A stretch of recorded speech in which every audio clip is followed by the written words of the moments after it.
I'm sure you have heard someone say to you, or maybe you said to someone who was bullying you, "Sticks and stones will break my bones, but words will never hurt me."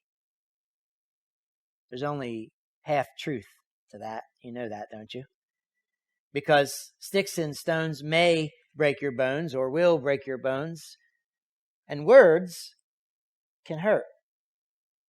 They can hurt in huge ways. They can hurt in lasting ways. They can hurt in ways that shape who we are and how we live our lives. Our words that we speak, the words that we use, are powerful. They matter. They matter a whole lot. So choose them wisely. This morning, I think James is telling us to watch our mouth.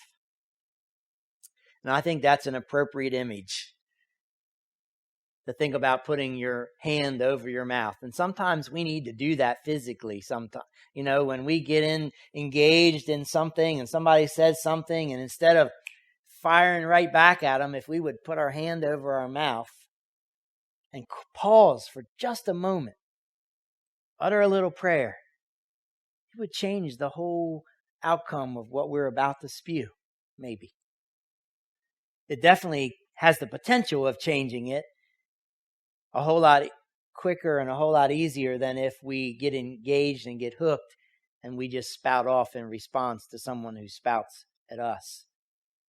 The writer of Proverbs has a lot of Proverbs that talks about the power of words. I found a couple that I want to share with you this morning. The first one is this. It's found in Proverbs 21:23, where he says, "Watch your tongue and keep your mouth shut, and you will stay out of trouble." Wise words, huh?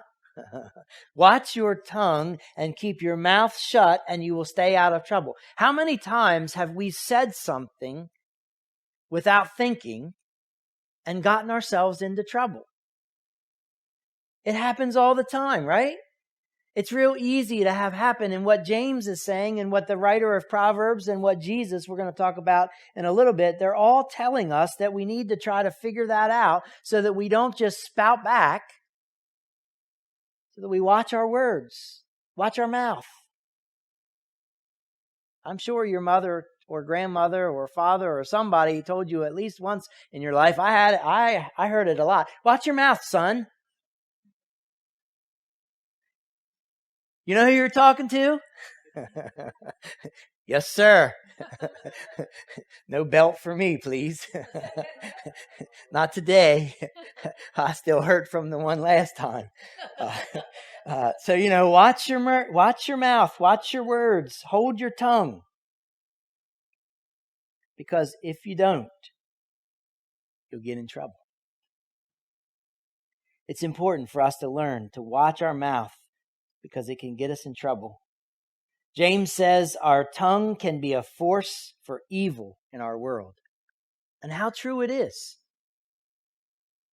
James is concerned with both sides of the coin. Last week we talked about how we needed to work a dead faith. He talked about how faith without works is dead. And in that, he's wanting us to manifest our beliefs in our actions. And there's a very real sense that people will believe our actions over our words. When I tell you that I love you, but I don't act in a loving way, you'll believe how I act over what I say.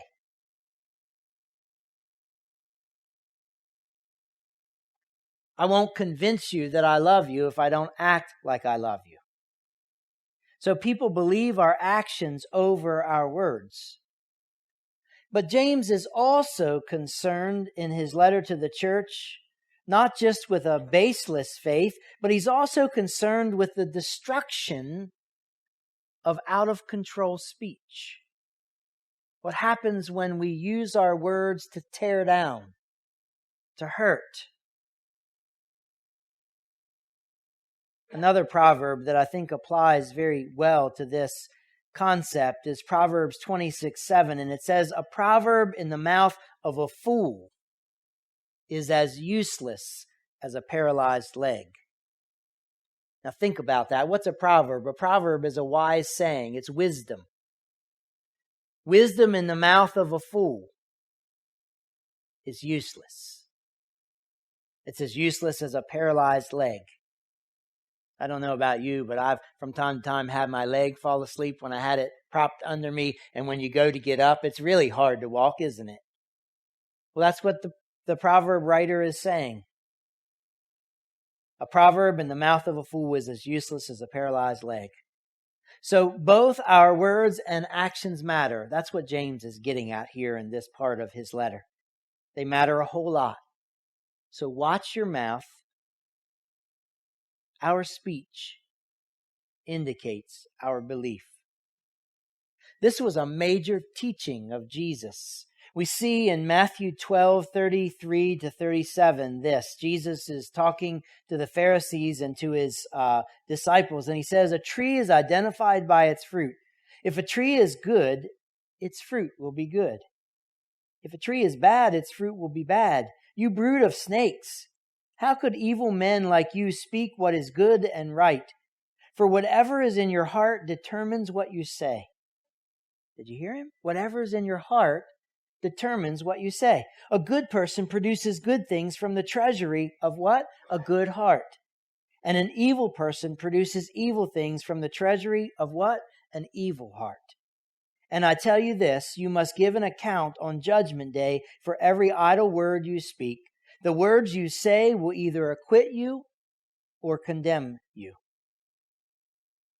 So whatever is in our hearts determines what we say. So watch your mouth. But more than that, I think what Jesus is saying to us is work at filling up your heart with good things. Because what comes out of our mouths flows out of our hearts. James gets at it when he asks, does a spring of water bubble out of both fresh and bitter water? Does a fig tree produce olives or a grapevine figs?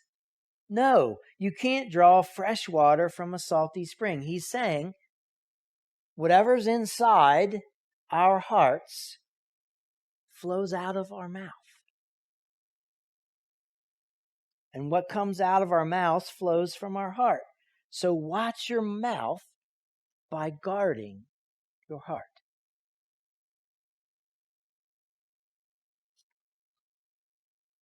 Work at filling your heart with good and godly things.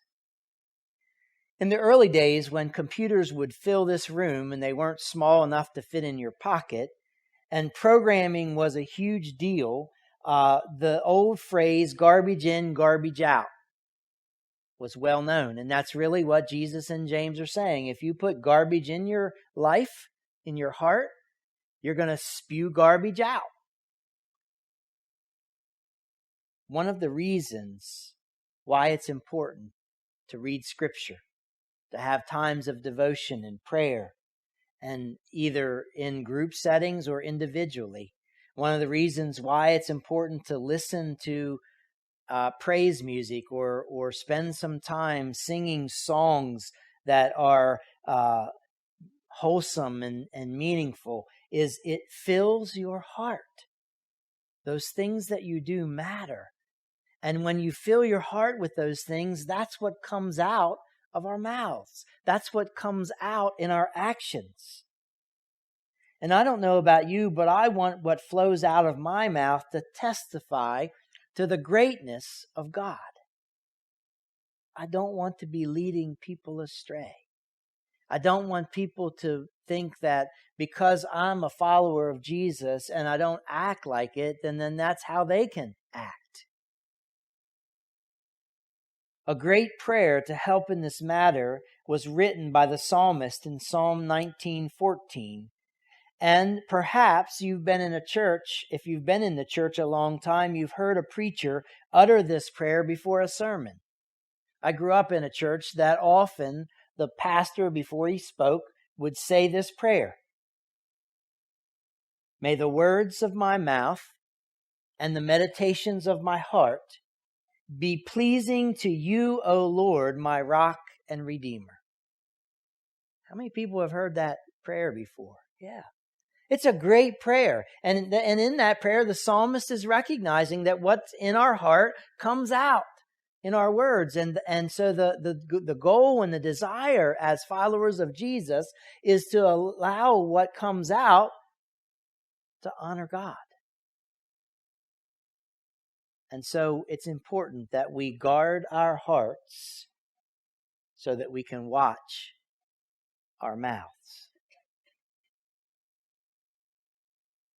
Our words have the power to hurt or to heal.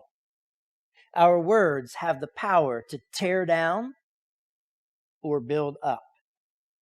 And the question for all of us, always, every day, is to ask, how are you using your words? How am I using my words?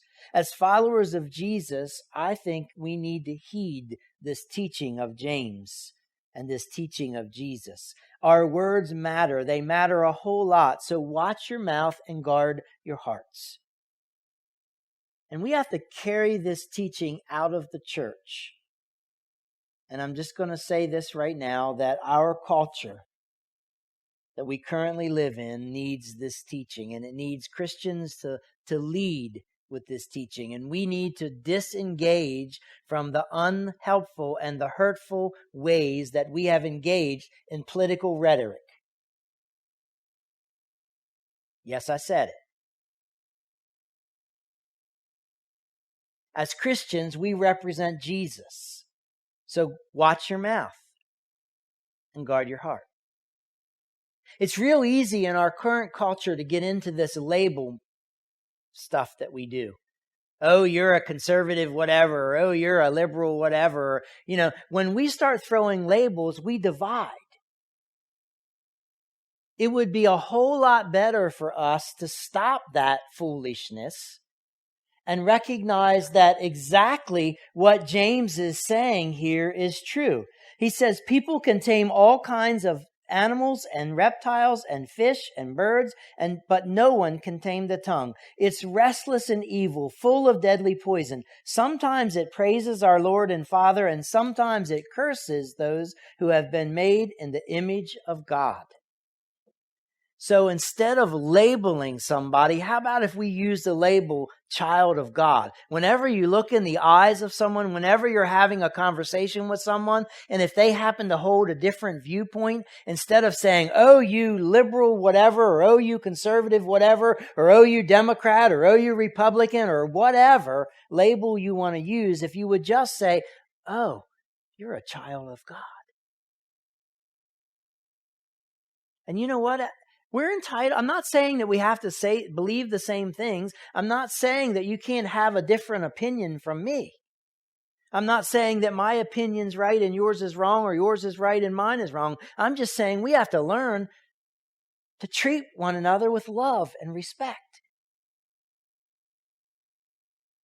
Watch your mouth and guard your heart. And it definitely applies in our political rhetoric. It applies in our racial relations.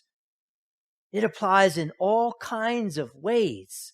Because in our current culture, we have all kinds of ways that we throw labels on people to divide and distinguish and separate, instead of saying, hey, those homeless guys that stayed in that shelter last night, they may have issues, but so do I. And they're beloved by God. And so am I. James is saying really strong here. Blessing and it is restless and evil, full of deadly poison. Sometimes our tongue, our words praise our Lord and Father, and sometimes they curse those who have been made in the image of God.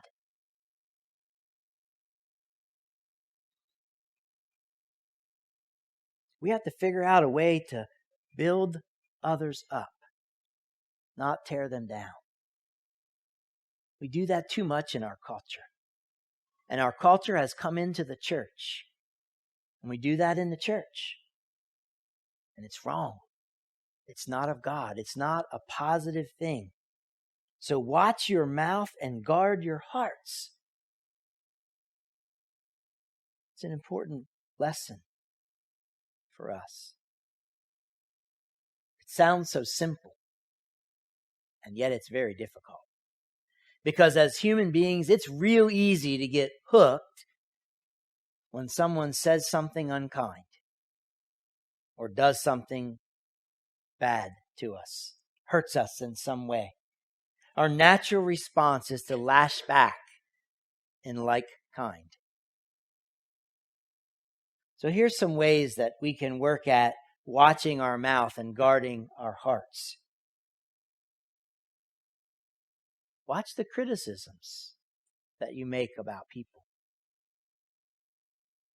If you can, it's not wrong to point something out that isn't good, but you don't have to go around criticizing somebody or various people on and on and on.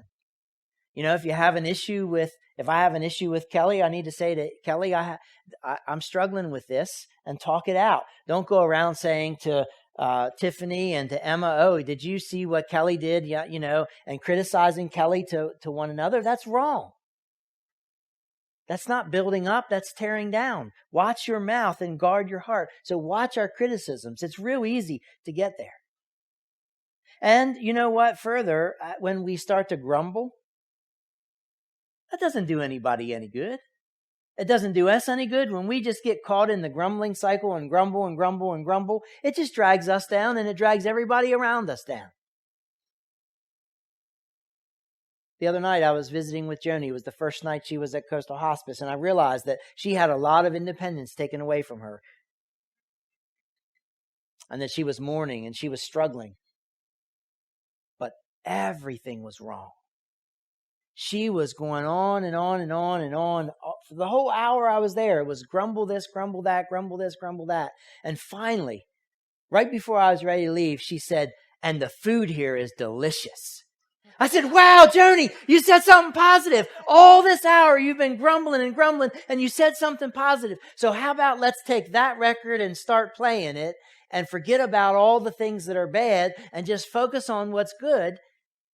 And she said, wow, I did say something positive. I mean, it struck her. And it's been better every day since. And that's true with us. If you focus on the grumbling, if you focus on what's wrong, all you'll see is what's wrong. But if you find the good and the God in the situation, you'll start to see more of the good and God in the situation. Another thing, when you're criticized, when someone criticizes us, it's a natural response to criticize back. But sometimes when somebody says something critical, it can be helpful. It can be constructive. Maybe they didn't say it in a helpful or constructive way, and there's ways to say constructively what you want to communicate, and teachers get that, and they figure out how to say something positive to children that's something they want to see changed.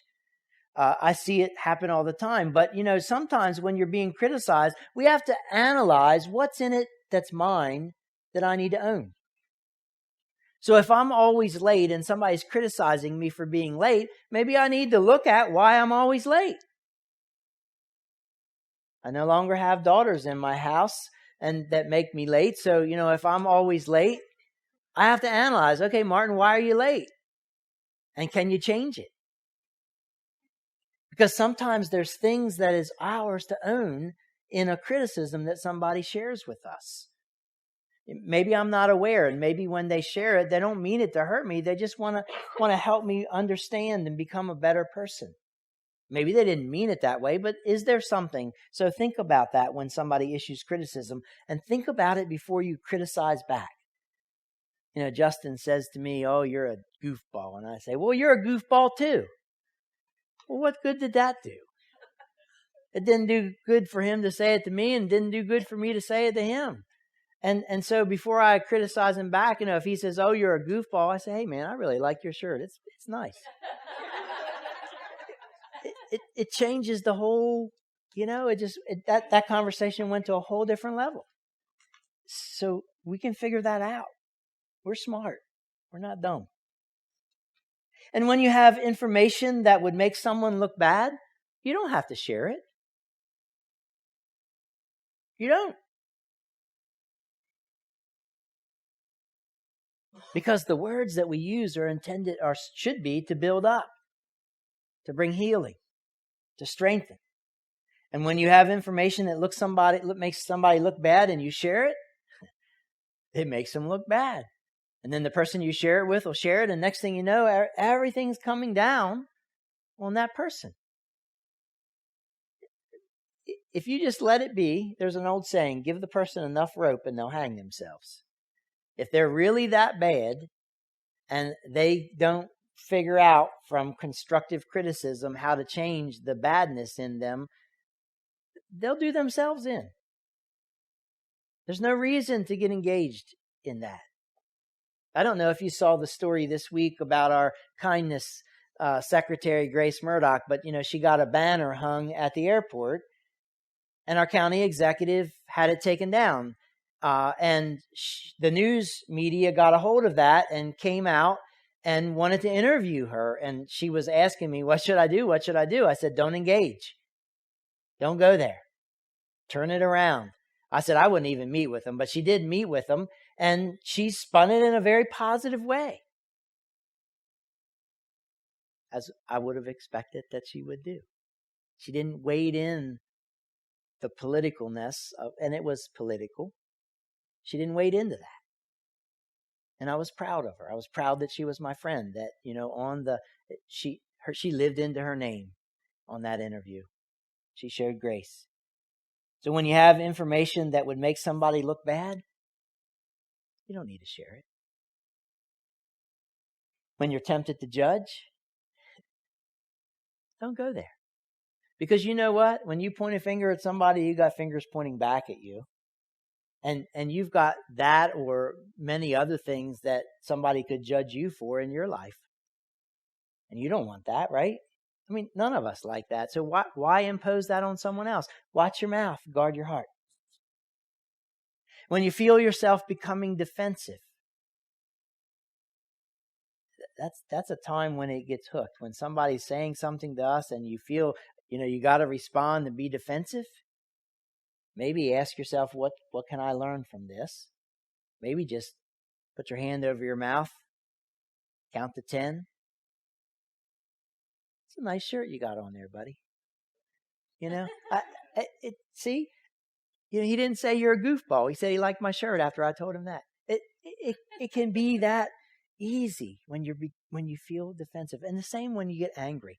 When somebody says something that makes you angry, when we get angry, it causes us to act in ways that really aren't of God, aren't Christ-like. James in his first chapter says, be slow to speak, quick to listen, and slow to get angry. It would be really helpful if we would learn that. Because you know what? Once you say the words, once they're out of your mouth, you can't take them back. You can say, oh, I'm sorry. And you can say, oh, will you forgive me? But the sting of those words is still there. It never fully goes away. And we see that again and again in the lives of people who have not had positive things said to them. You see it in the classroom all the time. In fact, on Wednesdays, one of the recurring prayers that I pray when I gather with the teachers at Pinehurst is, help us, O God, to see beyond the disruptive behaviors, the behaviors that get under our skin and pluck our last nerve. Help us to figure out what it is that child needs and is asking for in those ways. Because you know what? There is no child, very few children, act out in a disruptive way because they want to be disruptive. They're asking for something else that they don't know how to ask for. And when we can figure out what it is and give it to them, it changes the whole situation. So brothers and sisters, the counsel of James, the counsel of the psalmist, the counsel of Jesus is to watch your mouth and guard your heart. Use your words in a way that builds up and brings healing. And my, oh my, what a different world we would live in.